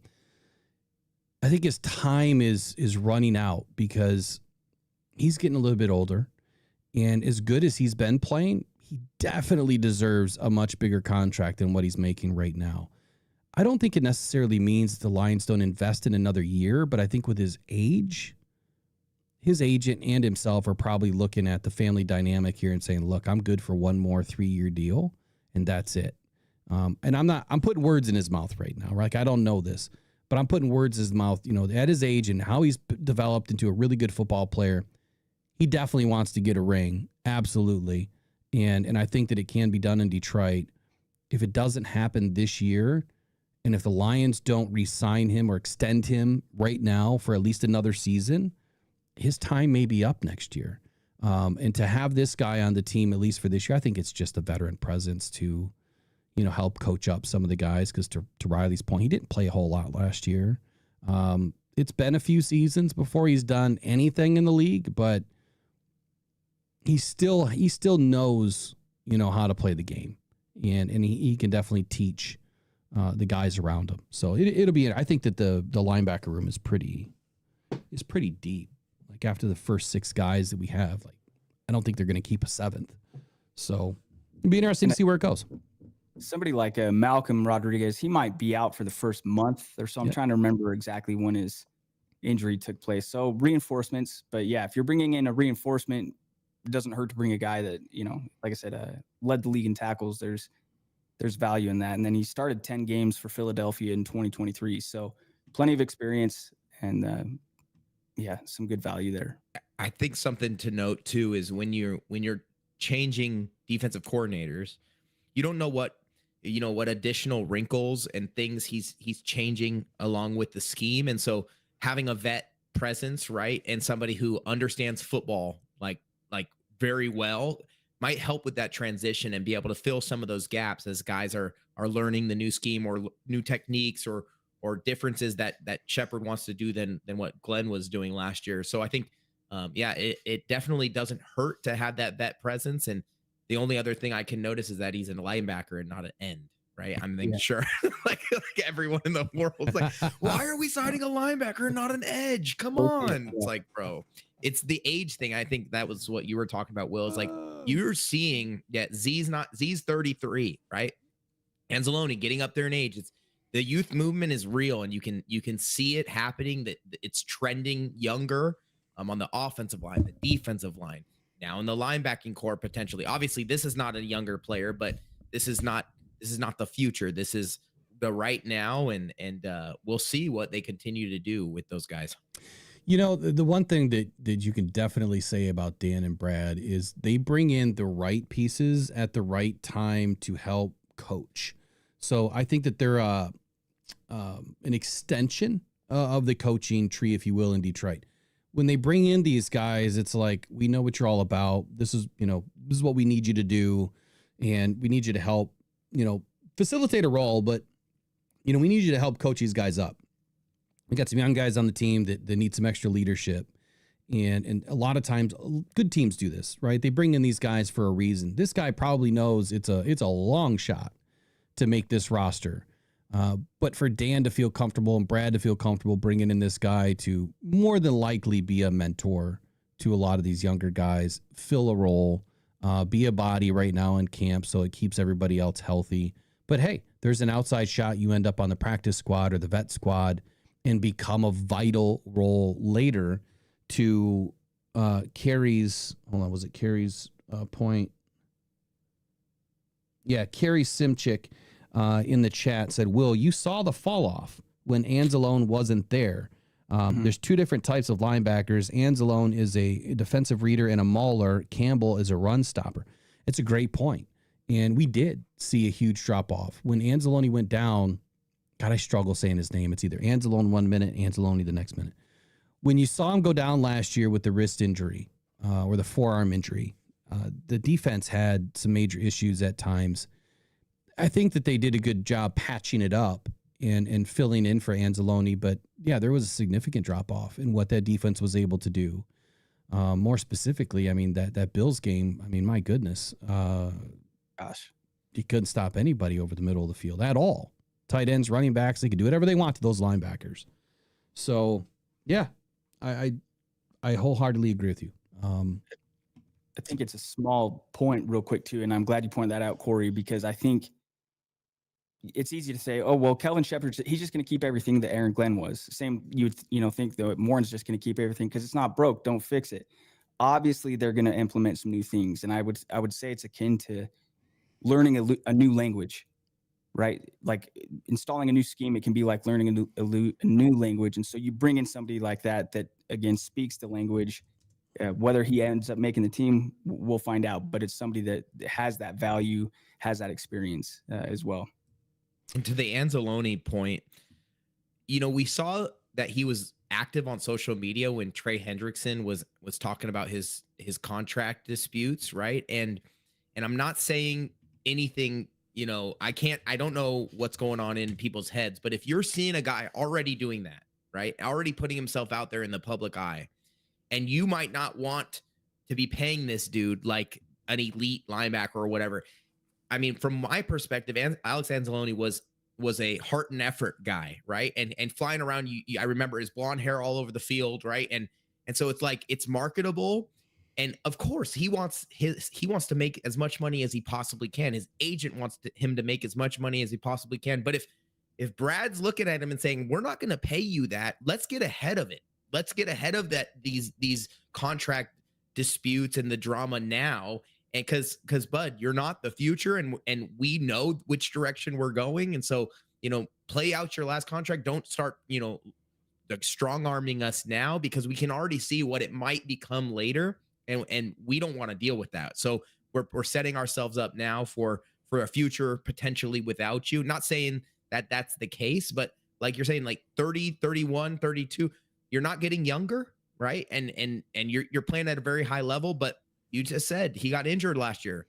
Well, when we're talking about Marcus Davenport, he's injury prone. Is Alex Anzalone injury prone? Well, he got injured playing football. Like that. These are things we have to, like, this is how silly injury arguments are, right? Like this is the name of the game, guys. And so we can argue and split hairs about certain dudes and not others, right? Like, I don't know. Like that's kind of my point. Hey now, splitting hairs. I'm a little I'm a little sensitive right now. If you guys didn't see, I put out a members video this weekend, kind of off subject, but anyway, good points here on Alex Anzalone. And to your point, look, I don't think he's creating waves, but yeah, you picked up on what he was putting down. Like he was feeling for Hendrickson and saying, yeah, like you're putting all that work in, you're having all this success, you're putting up the stats, you're a vital piece of the team. You do deserve to get paid. I think the difference is the Bengals not communicating with Hendrickson. Yeah, that's not going to happen with Detroit. Detroit's always going to communicate with their players. I think they put their players up here. And the reason why is because Dan Campbell's a former player. He knows what is so important to these guys. And that is feeling, not only respected, but wanted, appreciated, and knowing that, hey, if I go put everything on the line for you, that you're going to at least have enough respect to communicate with me like a man, but also a football player that's trying to, do something with my career and put something away from my family. Because, yeah, the injury argument, you don't know what's going to happen tomorrow. The dude could trip and fall over his dog. We've seen that happen in Detroit and break his ankle. You don't know. So funny things happen. Some great comments in the chat. Full State let us know that Cunningham is actually 3 months younger than Anzalone and has played 7 more games and almost 180 more career tackles. So there you go. There's a guy that you're bringing in that literally has more production at a younger age than somebody that we've seen do it on the team. That's interesting. Yeah, I didn't even realize that. Like my quick search of this guy, alive, obviously. So thank you for helping us with that information. All great points. Yeah, that is a great point because we're on one end, I'm looking at it like, well, Cunningham, is just this veteran presence, but yeah, I mean, if he's not that old, right? Yeah. Okay. I'll never forget, Will, when you sent me the video from inside Ford Field when Anzalone came out against Minnesota that last game. Just the energy having him come back on the field, that was awesome. And for a minute, it felt like the defense was fixed until we got to Washington, but neither here nor there. Yeah, our defense was in trouble, man. I mean, like we were just riding that wave that just continued to go, and we just kept breaching the beach, and it just seemed like we could continue to win, but getting too aggressive at the wrong time was not the answer. I'm not even going to go down that road today because I'm still pissed off at Aaron Glenn. Yeah, that's the thing. I mean, Will nailed the prediction for how the defense was going to play that final game of the season. They did to a T, and then they went exact opposite for the exact same as what they did in Week 18. It was in my opinion, it was the wrong way to attack it. Maybe someday we'll revisit this with Corey's knowledge. To hear what he thought. I'll have to go dig up some archives and see what we talked about there. But all right, so I want to talk about JMO for just a moment here. So we didn't get into jack squat of topics today. We did the edge rushers. It's been a long time. We've been off for so long. We just had to get some communication, some community going. Right. Build the environment. Yeah. So JMO, I guess, is next. I didn't even pay attention to ads or anything today, so I apologize. I normally try to kick off ads at some point just so that you guys don't have to deal with it. So Jameson Williams, question is this. Will 2025 be more about Jameson Williams proving who he is, or will it be John Morton in proving that he'll be able to utilize Jameson Williams the right way? That is my question to both of you guys. That is my question to the chat. I have brought in and given you guys, assuming that you can open up everything, some links to some stats and some other things that were discussed. I got to get my other sheet open. I was about to say number 9. I forgot he changed his jersey number to number 1. Yeah, it's going to be hard for me to keep on remembering what these guys are doing. Right. And Gibbs is 0 now? Gibbs is 0 instead of 26. I mean, I I just need to see him on the field scoring a touchdown, then I'll get over it. But I'm kind of, not that I have jerseys or anything of these numbers, that's not why, but it's just going to be interesting to see, but I'm sure they'll look really good when they're out there scoring touchdowns. Absolutely. I mean, they always look good when they're in the end zone, right? So that's my question, right? What do you guys think this season's going to be about for Jameson Williams? Is it his, continued evolution, the final, year of well, not final year, but really the finality of what he's been doing over the last couple of seasons has to come to a point to give us the, I guess, perspective or the understanding that he's growing as a football player. And to follow that up, is John Morton going to be able to utilize him in the right way? Or could this all collapse for Jameson Williams because Morton isn't going to use him the right way? And the reason why I say that was there was a few bits of information that came out of an article that I looked at sideways like, this season could see JMO being utilized in a different way. So for JMO, gearing up for this season in 2025, I think that he needs to stay consistent as a player and as a teammate year over year. I think that he needs to improve upon what he did right last year, and what he did wrong, he has to correct it, just like any football player, just like any person, right, in your job. Now, he's following up a year in which he showed, I think, tremendous growth and potential. I do believe, however, there was some immaturity that kind of poked its head, and that stuff needs to get dealt with. Expectations are really high for Jameson Williams this year, and the realization, of its time, it's time to work more now, and it should be more clear now to JMO than ever before. And the reason why I say that is because the safety net of Ben Johnson, it's gone. It's been ripped away. You don't have the guy that loves you anymore. Not to say that John Morton doesn't. So much to put a ball in your hand to throw an interception, but we'll bury that one. But Ben loved JMO and wanted to get JMO involved in all of these, these explosive plays. And so he kind of had this safety net and this relationship built up with Ben Johnson. That's gone. We have a new coordinator in place, and that's John Morton, who was kind of there from day one that JMO entered the scene. And now, 3 seasons, after which he's been in the scene, John Morton gets an opportunity to utilize him. Here's what we noticed with Jameson Williams receiving production over the last couple of seasons. So in 2022, he had a PFF receiving grade of a 57.5. In 23, a 62.1. In 2024, a 76.5. His 3-year total is a 72.3 with PFF. Now, in single coverage, his open rate, right, how often he was able to get open, went from a 30.4% in 2022 to 37.2% in 2024. It was stagnant in 2023. That is a huge growth. You're giving yourself 7.2% more opportunity at being open. That gives your quarterback an opportunity to get you the ball. And that also allows the offensive coordinator to go back and look at tape and say, man, we got to get you the ball more because you're getting open more. And the level of separation, 5 yards, the level of separation that he had obviously grew as well. But the 5-yard reception per route, 2.7% 2022 grew all the way to 10.3% 2024.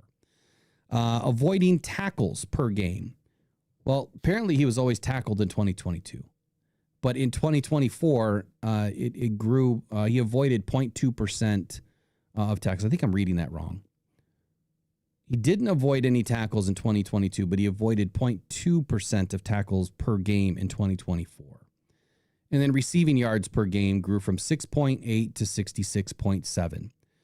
So, Corey, just looking off the top at those numbers, and then a little bit of his utilization that I haven't gone into yet. I don't know if you have that in front of you, if you can see that box. Mm-hmm. Okay, so if you can see that box, kind of break down what I was just saying, his growth, from what he did on the field to now utilization.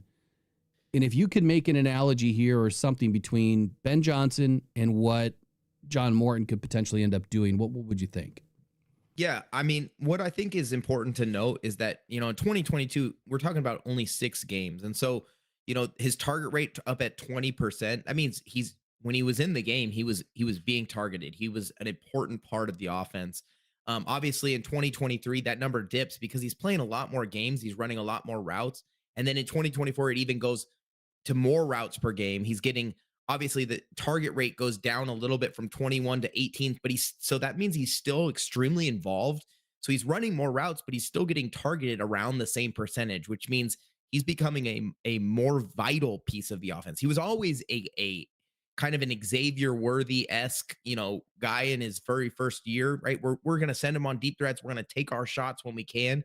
But he's shown that as he's developed these last 2 years, he's become more of a complete wide receiver. All the different routes he's running, he's not just a deep threat guy. He's not just a stretch the field guy.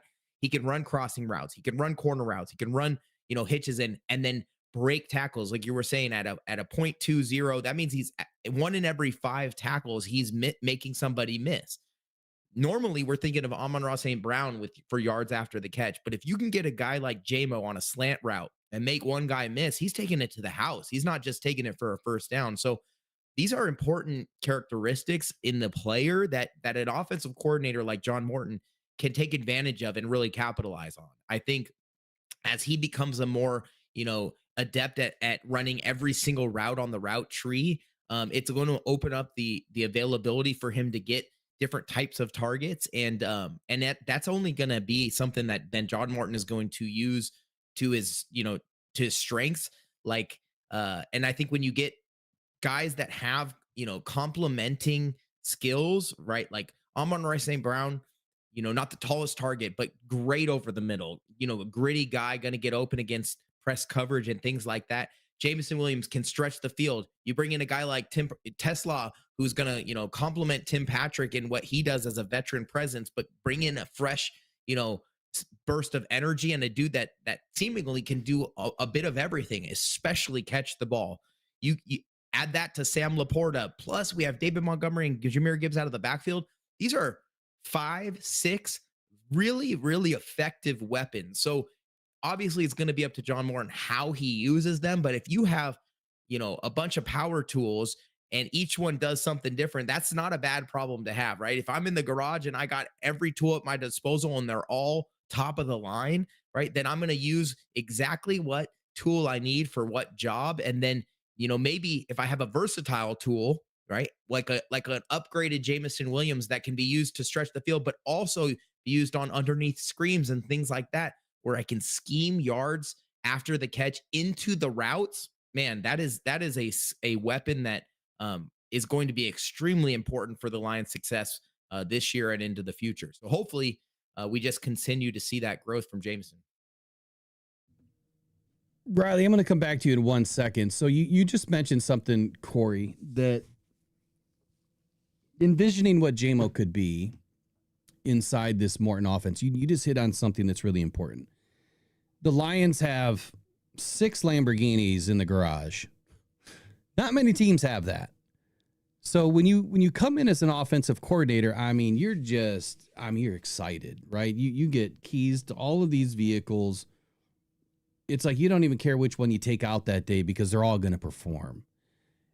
And the reason why I'm saying this is because with you mentioning the fact that you do have all these weapons and you do have all these tools at your disposal, I think it could be problematic for Jameson Williams to get utilized a ton. Where Ben Johnson seemed to only get the receivers primarily involved in the pass game, John Morton, I feel, is going to get the running backs more involved in the pass game. That is going to take some opportunity away from everybody, right? But at what point does it really start to eat away, from Jameson Williams' opportunity where he could be projected more into the deep threat guy again? And I'm not so sure that Morton's going to do that, but Jamel's role, it really significantly evolved in 2024 from what I viewed. Initially, he was primarily used as that deep threat that we talked about. He then ranked as a top 7 in average depth of target and depth target rate and deep target rates. As the season kind of moved along, the Lions really diversified his role and his targets by adjusting both his positioning throughout the season. They allowed JMO to be used as an X receiver in 3 receiver sets. And then he also saw an increased role underneath in medium and short target sets, or short targets at least. And I feel that he demonstrated an adaptability to his game to where it suggests that maybe there's a little bit more of a strategic intent for the offensive coordinator to maximize all of these skill sets. And Ben did a good job at doing that with JMO. The question that I have is really for John Morton, because when I went and looked at what he was able to do in his coaching history, his wide receiver target rate was 62.6 when he was with the Lions as an offensive assistant. And then with the Broncos, it dipped to 56.6% in his first year in 23, then back up to 66.4% in 2024. The percentage of plays with 3 wide receivers, 64.7% his last year in 2024. So that tells me that he's going to want to utilize 3 receiver sets more often than 2 wide receiver sets. If you got 3 wide receivers out there, I think it could pull away from your ability as opposed to having 2 wide receivers and a tight end more often. I guess, to be able to diagnose this or to kind of pick it apart a little bit, what would that tell you as a receiver, when you see that your coordinator likes to use 3 wide receiver sets almost 65% of the time? Oh, we lost your audio. That's my bad. Riley, you got anything for this? I know what I feel because something that popped out, but Riley, what do you got? Yeah, go ahead. Go ahead with what. So something that jumped out. I mean, obviously we love 3 wide receiver sets. When you can you mentioned using Jameer out of the backfield and the running backs out of the backfield more. When you brought up John Morton's recent coaching history and how his, passing went down from when he was the senior offensive assistant, but then went back up last year. I think what you really have to think of is who was playing quarterback for the man. And in 2023, the Denver Broncos were dealing with Russell Wilson still and Jared Stidham. I don't think his weapons were as prolific as the Lions have this year. Russell Wilson in his last year with the Broncos is not Jared Goff right now. And the weapons, Cortland Sutton, and if you could tell me their other wide receivers, it was probably Jerry Jeudy maybe in 2023. Correct. They were not great when they were playing with the Broncos. Look what he did with Bo Nix last year. I mean, same receiving core, kind of, maybe a couple differences, but Cortland Sutton as your number 1, consistent, but he's not Jameson Williams. He's not Amon-Ra St. Brown. And the running backs, they didn't even have a number 1 running back last year. So I think what it really comes down to is John Morton is going to scheme up and obviously try and target certain weapons on certain plays. But at the end of the day, Jared Goff is the guy with the ball in his hand. And there are often times where you come off your first read and come off your second read and then go to your third read. And when your third read is Sam Laporta, great. That's a great weapon to have. When your third read is Jahmyr Gibbs, that's a great weapon to have. When your first or second read is Amon-Ra, listen to what I'm saying and saying, even if a play is covered, you can't cover all those dudes. And so what I think at the end of the day is John Morton put our guys in positions of success, call plays that have multiple options. Yes, we can try and get our running backs more involved in the pass game. And that is a big picture scheme thing. But at the end of the day, the X's and O's, the specific plays that are getting called, it's going to be up to Jared to get that ball into those weapons' hands and then let them go do what they do with it. So I think it's a great problem for John Morton to have, and I don't think it's going to be seen as a problem at all. So Riley, I guess listening to all of this so far and getting, having the opportunity to kind of just digest it a little bit, what do you think John Morton and JMO ends up being this year? I mean, do you think that John Morton's going to keep him as involved, or is this more of a Jared Goff is going to have to spread the ball around because he's got too many weapons on the field? I imagine that John Morton, when Dan Campbell first reached out to him, said, "Hey, you want to come be my offensive coordinator?" I can't imagine that John Morton sold himself on that he was the guy for that position. No other way again, you have a whole tool set of playmakers that you can utilize. But I think that him telling Dan Campbell, this is how I'm going to use Jameson Williams, made it a no-brainer. Because Corey, I think you made a great point too with looking at the quarterback in Denver. And then last year, you know, he helped with Bo Nix having a good season as a rookie. But I remember hearing John Morton and looking him up. And in 2017, when he was with the Jets, it was like, okay, he wants to take the top off of defenses, but he didn't have the firepower necessary with the offense there at the time. So I think he's now looking at this. Finally, the roads are meeting. Now I'm going to be able to call plays, have a successful offense. And I think that Jameson Williams is I don't know if he's the most important player on the Lions offense, but I think that the role that he plays is going to be the straw that stirs the drink. I feel like watching Jameson over the years, it's always been like, man, they haven't targeted him in 4 drives. It feels like. I think now we're going to see some consistency. And Mike P made a chat, or I think it was Michael Garrity that said earlier.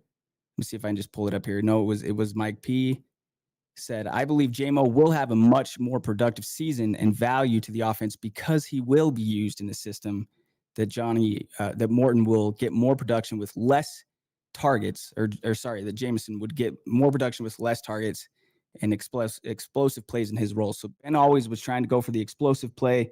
Maybe we'll see some more underneath stuff. Corey, as you mentioned, we all know he can hit a home run on any given play. So I'm excited, man. Jameson's one of my favorite players on the team. Again, I think that John Morton was licking his chops talking to Dan Campbell like, yeah, I can come call plays in that offense. Trust me. I don't know who couldn't call plays in this offense. I mean, it's almost just like kind of pick one, right? Throw a dart at it. It'll probably work. So Jameson Williams, man, improved performance metrics year over year. He averaged 8.4 yards after the catch per reception. It was the highest among wide receivers last year. He registered an average of 15.3 points per game from weeks 10 through 18, which ranked 22nd among all wide receivers in the NFL. His ability to gain yardage after the catch was impressive. I mean, when this guy would get the ball in his hands, you almost thought it was going to go to the house every time. Initially, he was seen as only a deep threat, right? And I think that we've seen that evolution with Williams where his expanded role last year, increasing his targets across various ranges, whether it was deep, medium, short, inside, outside routes. It didn't really matter. They were putting him in more of an opportunity to win, but also giving him more opportunity to show what he could do. The versatility really started to come alive last year. And I think that he's going to have an opportunity to expand upon that a little bit with John Morton. I mean, why wouldn't you want to get this guy more involved? He has the speed, he has the hands. I think that he's developed the intelligence within the scheme. But most importantly, I think that it's now Jared Goff that has the trust with JMO, that they've developed that relationship. And when that relationship develops for any quarterback and wide receiver tandem, great things can happen. It's obviously been happening for Amon-Ra St. Brown now for about 3 seasons. And I think it's now JMO's time to expand upon that. And I think the other thing about this offense, which is maybe not as unique, but everyone is so unselfish, right? They don't have to have the ball. They don't have to score the touchdown. They just want to win the game. And that takes time to develop because not everybody's like that when they enter the league. You know, they want the ball and they want to be part of the offensive plan, but maybe they're not ready yet. And they don't think that. And the coaches have tried to tell them that, and maybe they don't understand that, like JMO didn't understand it his rookie year. But it's slowly progressed, and there's a reason why, the Lions do things the way that they do. They've had great success with everything that they've touched, and that's because they've identified a process. They've let that process work out, and now you're seeing the fruits of that labor, including Jameson Williams. So, look, I don't think his role is going to diminish, but I do believe the ball is going to get spread around, and I think that the backs out of the backfield are going to be utilized a lot more this year in the pass game. At least that's my hope. But from what I've seen with John Morton's recent coaching history and even some of the other numbers that you can go pull, he likes to get the backs involved. And man, that'd be great to see Jameer out of the backfield. Final 30 to you guys. So Riley, I'll do you first. Do you have to work today? Do you got to go? Yeah, what is today? Tuesday. It's all thrown off the holiday last week, but yeah, no, just awesome to be back, man. We had that week hiatus, and I love it too because we obviously do a lot of talking before the show of what we want to do and what we want to talk about, and it's just so fun to get on and we only got to barely one or two of these topics we had listed, but it's just great to talk football with everybody in here, and I'm excited to get right back in the saddle tomorrow. Excited for the future for this football team. Yeah, a lot of things to look forward to. So appreciate everybody, and we'll be back tomorrow morning. And Corey, what's your final 30 of the day? Yeah. Someone asked, who do I draft in fantasy? I'll tell you, Amon-Ra St. Brown is definitely the number one receiver on the offense. But I would not be surprised if J-Mo's yardage totals is a little closer to Amon-Ra than most people are expecting this year. He's never going to have as many catches or as many targets just because of where he plays on the field, but I expect a very surprising production year for J-Mo, and I think he's going to develop into one of the top, receivers, top 20 receivers in the league. And I think we're going to have a question on our hands in the future. Do we pay the guy? Do we keep him around? Because I think he's gonna prove what he can do this year, and we're all going to be happy about it. So yeah, like Riley said, happy to be back, happy to be talking football. We'll get to more topics moving on in this week, but it's always fun to talk about explosive weapons like J-Mo and the offense and the bounty of riches that we have at our disposal. So it'll be a fun season. Looking forward to it. Yes. So for me, look, it's been fun watching the way that this team has developed over the last few seasons. And I think that we're now entering a new legacy that's going to be built and a new opportunity with these newer coordinators. And I think it just is going to add another wrinkle to what this team is going to be able to do. Teams that have no idea what the Lions are going to be like this year. There's going to be limited tape involvement. And even as the season progresses, I have a feeling that they're going to be able to hold some things back. As far as J-Mo specifically, to Corey's point, yeah, he may not have all of the catches, but he may have all of the touchdowns and the yards just because he can take the ball to the house. And I think that we started to see that last year. J-Mo himself put that out at the beginning of the season. He said, I don't care how many catches I get. I'm going to be in the end zone. You give me the football and we'll meet you down in the end zone. So I'm excited to see where it develops for sure. I think that this team is being put together the right way. And, let me get, there we go. Yeah, back at it tomorrow. We didn't get to anything today. And I'm glad that some of the people in the chat that saw the motivational, my 2 minutes of hope video that was for members only. Yeah, just like this team evolves, we evolve as humans. So we just have to keep our heads about us and keep moving forward. So, all right, good to see you again, Corey. I'll catch you back here tomorrow morning, man. Yep. Have a good one, guys. Rest of you guys out there, we'll see you tomorrow. Have a good day. Go Detroit Lions. Catch you in the next one. As soon as I can find my thing, there it goes. Yeah, 1 2 1 2. Hey yo, AC. 1 2 1 2. Mic check. Hey, can y'all hear me out there? Against all odds. Against all odds. Against all odds. Against all odds. Against all odds. Against all odds.